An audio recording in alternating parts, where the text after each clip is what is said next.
Hello. Welcome to Market Discussion of the Day. Today, January is February 10th, 2025, Tuesday, Monday ആണ്. So ഈ ആഴ്ചത്തെ first day ആണ് എന്നുള്ളതാണ് ഇന്നത്തെ ദിവസത്തിൻ്റെ ഏറ്റവും വലിയ പ്രത്യേകത.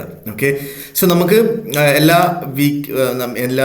വീക്ക് സ്റ്റാർട്ടിങ്ങിലും ചെയ്യുന്നത് പോലെ നമുക്ക് ഈ ആഴ്ചത്തെ ഫണ്ടമെൻ്റൽസിൽ നിന്ന് സ്റ്റാർട്ട് ചെയ്തതിനു ശേഷം നമുക്ക് പിന്നീട് ടെക്നിക്കൽസിലോട്ട് പോവാം. ഓക്കെ, അതിന് മുന്നേ ആയിട്ട് എനിക്ക് ചെറിയൊരു റിമൈൻഡർ എന്താ വെച്ചാൽ നമ്മളുടെ പുതിയ ബാച്ച് അടുത്ത ആഴ്ച സ്റ്റാർട്ട് ചെയ്യുന്നുണ്ട്. അടുത്ത തിങ്കളാഴ്ച 17th of February അടുത്ത പുതിയ ബാച്ച് സ്റ്റാർട്ട് ചെയ്യുന്നുണ്ട്. ഫ്രീ ആയിട്ട് ഫോറക്സ് ട്രേഡിംഗ് പഠിക്കണം എന്നുള്ള എല്ലാ ആൾക്കാർക്കും എൻ്റെ ഡിസ്ക്രിപ്ഷനിൽ എൻ്റെ നമ്പർ ഉണ്ടാവും. അതിനകത്ത് മെസ്സേജ് അയച്ചു കഴിഞ്ഞാൽ ഉറപ്പായിട്ടും ഞാൻ ബാക്കി കാര്യങ്ങൾ കോർഡിനേറ്റ് ചെയ്യുന്നതായിരിക്കും. Okay, so basically coming to market discussion, coming to fundamental side, നമുക്ക് പെട്ടെന്ന് ഓടിച്ച് ഈ ആഴ്ച വരാൻ പോകുന്ന ന്യൂസിനെ കുറിച്ചൊക്കെ ഒന്ന് ഓടിച്ച് പോവാം. അപ്പോൾ നമുക്ക് ഈ ആഴ്ച മൺഡേ നോക്കുകയാണെങ്കിൽ ഇന്ന് പ്രത്യേകിച്ച് ഭയങ്കര ഇമ്പോർട്ടൻ്റ് ആയിട്ടുള്ള ന്യൂസുകൾ ഒന്നും തന്നെ ഇല്ല. ECB പ്രസിഡന്റ് ലഗാർഡിൻ്റെ സ്പീച്ച് ഉണ്ട്, അതും ഭയങ്കര വലിയൊരു ഇമ്പോർട്ടൻസ് ഇല്ല. യൂറോയിൽ ചെയ്യുന്ന ആൾക്കാരൊന്ന് ജസ്റ്റ് ഒന്ന് നോക്കി പോവുക ആ ഒരു സമയത്ത്. ഓക്കെ, 2 മണിക്കാണ് UK ടൈമിംഗ്, 2 മണിക്കാണ്. ഓക്കെ, സോ നാളെ ഏറ്റവും ഇമ്പോർട്ടൻ്റ് ആയിട്ടുള്ള കാര്യം നിങ്ങൾ മനസ്സിൽ വെക്കേണ്ടത് നാഷണൽ ഫൗണ്ടേഷൻ ഡേ ആണ്.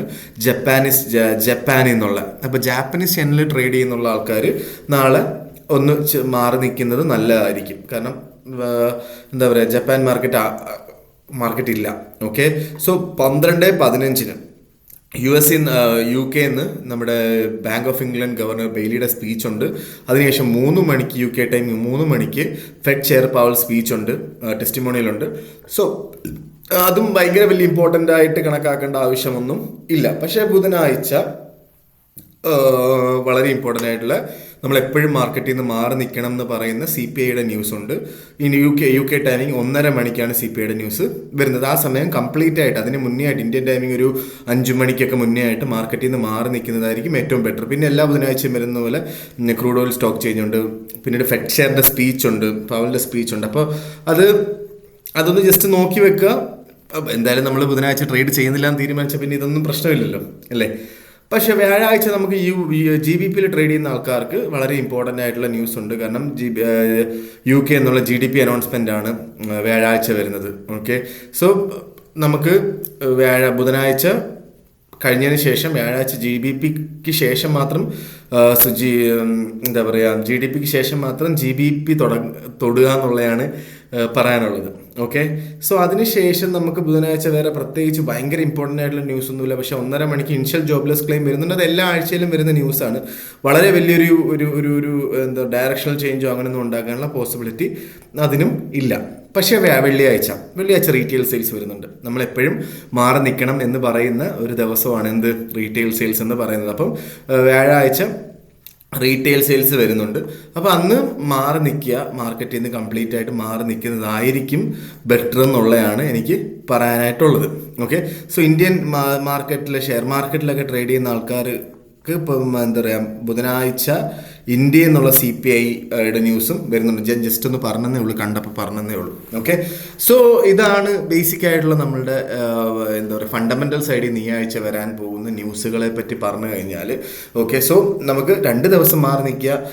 ബുധനാഴ്ചയും വെള്ളിയാഴ്ചയും നമ്മൾ കംപ്ലീറ്റ്ലി മാർക്കറ്റിൽ നിന്ന് മാറി നിൽക്കുന്നതായിരിക്കും നമ്മുടെ ക്യാപിറ്റൽ പ്രൊട്ടക്ഷന് ബെസ്റ്റ് ആയിട്ടുള്ള കാര്യം. ഓക്കെ, സോ ടെക്നിക്കൽ സൈഡിലോട്ട് വരുമ്പോൾ നമുക്ക് എന്താ പറയുക, നമുക്ക് JPYയിലോട്ട് തന്നെ വരാം. അല്ലാതെ ഈ ഒരു നമ്മുടെ കലണ്ടർ ബേസ് ചെയ്തല്ലാതെ ഒരുപാട് കാര്യങ്ങൾ നമ്മൾ നടക്കുന്നുണ്ട്. അപ്പോൾ അതിനെക്കുറിച്ച് നമുക്ക് ഗോൾഡിനെ കുറിച്ച് സംസാരിക്കുമ്പോൾ പറയുന്നതായിരിക്കും കുറച്ചുകൂടെ ബെറ്റർ.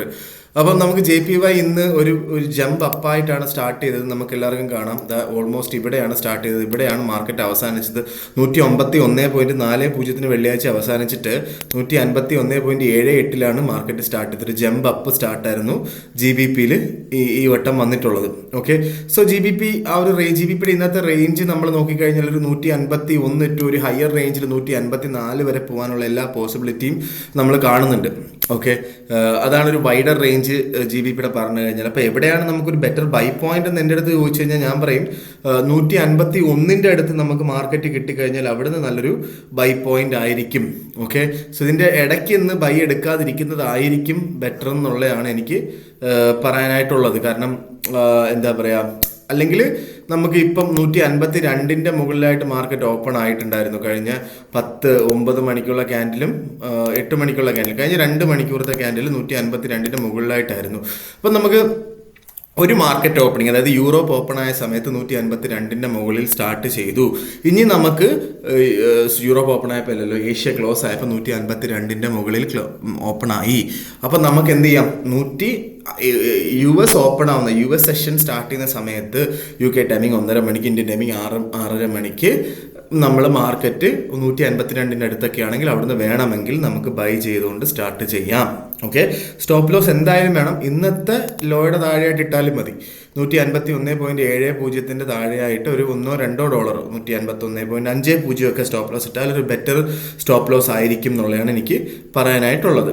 ഓക്കെ, നേരെ നമ്മൾ യൂറോയിലോട്ട് പോകുമ്പോൾ യൂറോയും ഇന്നൊരു ജം ഡൗൺ ആയിട്ടാണ് ഇന്ന് സ്റ്റാർട്ട് ചെയ്തിട്ടുള്ളത്. അപ്പം ഇന്ന് മാർക്കറ്റ് സ്റ്റാർട്ട് ചെയ്തത് 1.03165. അതിനുശേഷം ഈ 1.03 ഒക്കെ താഴെയായിട്ട് പോയിട്ടുണ്ടായിരുന്നു മാർക്കറ്റ്, പക്ഷെ അധികം സസ്റ്റെയിൻ ചെയ്തില്ല. അവിടെ നമുക്ക് മനസ്സിലാവും 1.03 അടുത്ത് നല്ലൊരു സപ്പോർട്ട് ഉണ്ട് എന്നുള്ളത്. ഓക്കെ, സോ നമുക്ക് 1.03 അടുത്ത് വെച്ച് മാർക്കറ്റിനെ കിട്ടുകയാണെങ്കിൽ അവിടുന്ന് ബൈ ചെയ്ത് യൂറോയിൽ സ്റ്റാർട്ട് ചെയ്യാം എന്നുള്ളതാണ്. ഉറപ്പായിട്ട് സ്റ്റോപ്പ് ലോസ് ഇടണം. 1.0260 താഴെയായിട്ട് സ്റ്റോപ്പ് ലോസ് ഇടണം. അതൊരു ബെറ്റർ ബൈ പോയിന്റ് ആണ്. ഓക്കെ, ഒരു ബെറ്റർ ബൈ പോയിന്റ് ഏതാണെന്ന് എൻ്റെ അടുത്ത് ചോദിച്ചു കഴിഞ്ഞാൽ 1.0100 അടുത്ത് കിട്ടിക്കഴിഞ്ഞാൽ, അല്ലെങ്കിൽ 1.0200 അടുത്ത് കിട്ടിക്കഴിഞ്ഞാൽ വീണ്ടും നമുക്ക് നല്ലൊരു പ്രോപ്പർ ബൈ പോയിന്റ് ഉണ്ട് എന്നുള്ള കാര്യം മറക്കാതിരിക്കുക ഉറപ്പായിട്ടും. പക്ഷേ 1.0300 ഒരു നല്ലൊരു സപ്പോർട്ടായിട്ട് തന്നെ ആക്ട് ചെയ്യും എന്നുള്ളത് മറക്കുകയും വേണ്ട. നമുക്ക് യൂറോയിൽ സ്റ്റേബിൾ ബൈ പോയിന്റ് ഇതൊക്കെ കഴിഞ്ഞ് മുകളിലോട്ട് പോയി 1.0500 മുകളിലായിട്ടാണ് നമുക്കൊരു നല്ലൊരു ലോങ്ങർ ടേമിലോട്ടുള്ള ഒരു ബൈ പോയിന്റ് ഉള്ളത്. ഓക്കെ, സോ നേരെ നമ്മളുടെ GBPയിലോട്ട് വരുമ്പം GBPയും ഇതേപോലെ തന്നെ ഇപ്പം നിൽക്കുന്നത് 1.24167. ഓക്കെ, ഒരു ജം ഡൗൺ ആയിട്ടാണ് GBP ഇന്നത്തെ ദിവസം സ്റ്റാർട്ട് ചെയ്തത്. പക്ഷെ അത് പിന്നീട് റിക്കവർ ആയി എന്നുള്ളതാണ് സത്യം പറഞ്ഞു കഴിഞ്ഞാൽ, അല്ലേ? അപ്പോൾ നമുക്ക് നോക്കാം. GBP ഇന്നത്തെ ദിവസം സ്റ്റാർട്ടായിട്ടുള്ളത്, ഓക്കെ,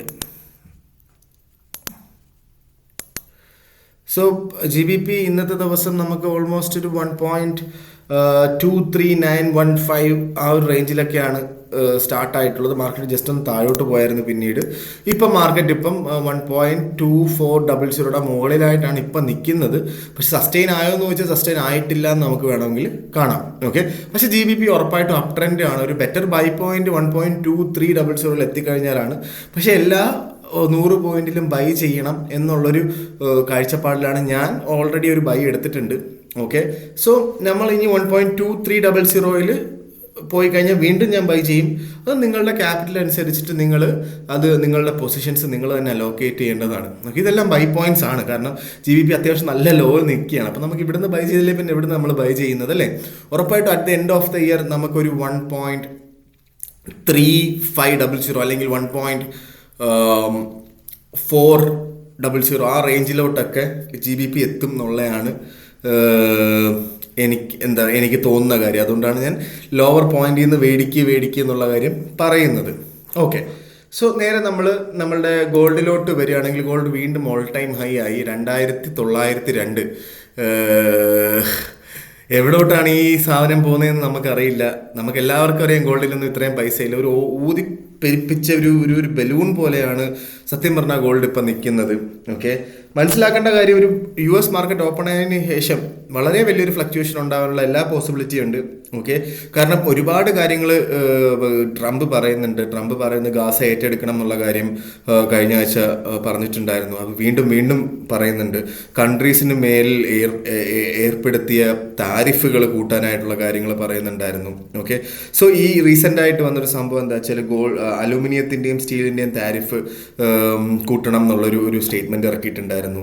ഓക്കെ, സോ അങ്ങനെയൊക്കെ വരുമ്പോൾ സെൻട്രൽ ബാങ്കുകൾ എന്താ ചെയ്യുന്നതെന്ന് വെച്ച് കഴിഞ്ഞാൽ കൂടുതൽ പൈസ ഗോൾഡിലോട്ട് ഇൻവെസ്റ്റ് ചെയ്യുന്നത് കൊണ്ടിട്ടാണ് ഗോൾഡ് ഇങ്ങനെ മുകളിലോട്ട് പോകുന്നത്. ഗോൾഡിൻ്റെ മാനുഫാക്ചറിങ് കോസ്റ്റും എല്ലാ കാര്യങ്ങളും കൂടെ ചേർത്ത് കഴിഞ്ഞാൽ വെറും $800 അല്ലെങ്കിൽ ഒരു $900 ഉള്ളൂ. അതാണ് $2000 കൂടി നിൽക്കുന്നത്. മനസ്സിലാവുന്നില്ല? അപ്പം അതൊരു ഭയങ്കര ഊതി വീർപ്പിച്ച പ്രൈസാണ്. അപ്പം ഇത് കാറ്റഴിച്ച പോലെ അങ്ങ് പോവും. അപ്പോൾ ഇപ്പോഴപ്പോൾ ഒന്ന് പോകുമെന്നൊന്നും എനിക്ക് അറിഞ്ഞൂടാ. പക്ഷെ എന്തായാലും ഇപ്പോഴത്തെ സിറ്റുവേഷൻ വെച്ച് മുകളിലോട്ട് പോയിക്കൊണ്ടിരിക്കണം. ട്രെൻഡാണ് ഗോൾഡ്, ഒരു കാരണവശാലും സെല്ലിൽ നിൽക്കരുത്. ഓക്കെ, സോ എനിക്ക് പറയാനായിട്ടുള്ള ഒരു ബെറ്റർ ബൈ പോയിന്റ് എവിടെയാണെന്ന് വെച്ച് കഴിഞ്ഞാൽ 2830. ഓക്കെ, 2830 മാർക്കറ്റ് വീണ് കിട്ടിയാൽ അവിടുന്ന് ബൈ ചെയ്യാം. അല്ലെങ്കിൽ 2880 മുകളിലായിട്ട് മാർക്കറ്റിനെ കിട്ടിക്കഴിഞ്ഞാൽ, 2880 മുകളിലായിട്ട് മാർക്കറ്റ് കിട്ടിക്കഴിഞ്ഞാൽ നമുക്ക് വീണ്ടും അവിടുന്ന് വേണമെങ്കിലും ബൈ ചെയ്തുകൊണ്ട് സ്റ്റാർട്ട് ചെയ്യാം എന്നുള്ളതാണ് എനിക്ക് പറയാനായിട്ടുള്ളത്. ഓക്കെ, സോ അല്ലാതെ വേറൊരു ബൈ പോയിന്റ് നമുക്ക് ഇല്ല എന്ന് വേണമെങ്കിൽ പറയാം. 2930 വരെ ആയിരിക്കും ഈ മാർക്കറ്റ് പോകാൻ ചാൻസ് ഉള്ളത്. വേണമെങ്കിൽ 2930 എന്ന് പറയുന്നത് ഒരു നല്ലൊരു സപ്പോർട്ടാണ്, അല്ലെങ്കിൽ റെസിസ്റ്റൻസ് ആണ്, അല്ലെങ്കിൽ ഓൾ ടൈം ഹൈ ആണെന്നൊക്കെ വിചാരിച്ച് റിസ്ക് എടുക്കാൻ താല്പര്യമുള്ള ആൾക്കാർക്ക് പൈസ പോകും എന്ന് വിചാരിച്ച് വേണമെങ്കിൽ സെല്ലെടുക്കാം. അല്ലെങ്കിൽ ഞാൻ ചെയ്യാൻ പോകുന്നത് അവിടുന്ന് ഞാൻ സെല്ലെടുക്കും, പക്ഷേ ഞാൻ ഒരു ലോട്ട് ട്രേഡ് ചെയ്യുന്നുണ്ടെങ്കിൽ ഞാൻ അവിടുന്ന് ഒരു 0.2 ലോട്ടോ 0.3 ലോട്ടോ എടുക്കത്തുള്ളൂ. ഓക്കെ, അങ്ങനെ ഞാൻ അവിടുന്ന് സെല്ല് ചെയ്യാനായിട്ടുള്ളൊരു തോട്ട് എൻ്റെ മനസ്സിലുണ്ട്. ഓക്കെ, അപ്പം ഇതാണ് ഇത്രയും ഇതാണ് എനിക്ക് ഇന്നത്തെ ദിവസം പറയാനായിട്ടുള്ളത് മാർക്കറ്റ് ഡിസ്കഷനിൽ. ഓക്കെ, സോ ഗോൾഡിൽ ഉറപ്പായിട്ടും എന്താ പറയുക, നമ്മുടെ സ്റ്റോപ്പ് ലോസ് ഇട്ട് തന്നെ മാർക്കറ്റിനെ കാണുക. ഒരു കാരണവശാലും സ്റ്റോപ്പ് ലോസ് ഇല്ലാതെ മാർക്കറ്റിലോട്ട് ഇറങ്ങാതിരിക്കുക. എന്താ പറയുക, റിസ്ക് പ്രോപ്പറായിട്ട് മാനേജ് ചെയ്യാം. ഓക്കെ, സോ ഇതാണ് ബൈ പോയിന്റ് രണ്ടെണ്ണം. 2830, 2880 ഒക്കെ അടുത്ത് കിട്ടിക്കഴിഞ്ഞാൽ ബൈ ചെയ്ത് മുന്നോട്ട് പോവുക എന്നുള്ളത് മാത്രമാണ് എനിക്ക് പറയാനായിട്ടുള്ളത്. ഓക്കെ ഗായ്സ്, അപ്പം ഈ ആഴ്ച എന്തായാലും വീണ്ടും ഗോൾഡിൻ്റെ ഓൾ ടൈം ഹൈ ആയിട്ടുള്ള 2930 വരെ എങ്കിലും പോകും എന്ന് നമുക്ക് വിശ്വസിക്കാമെന്നല്ല, നമുക്ക് കാണാം എന്തായാലും. അപ്പം എന്തായാലും മാർക്കറ്റ് ഡിസ്കഷനായിട്ട് നാളെ കാണുന്നത് വരെ ഗുഡ് ബൈ.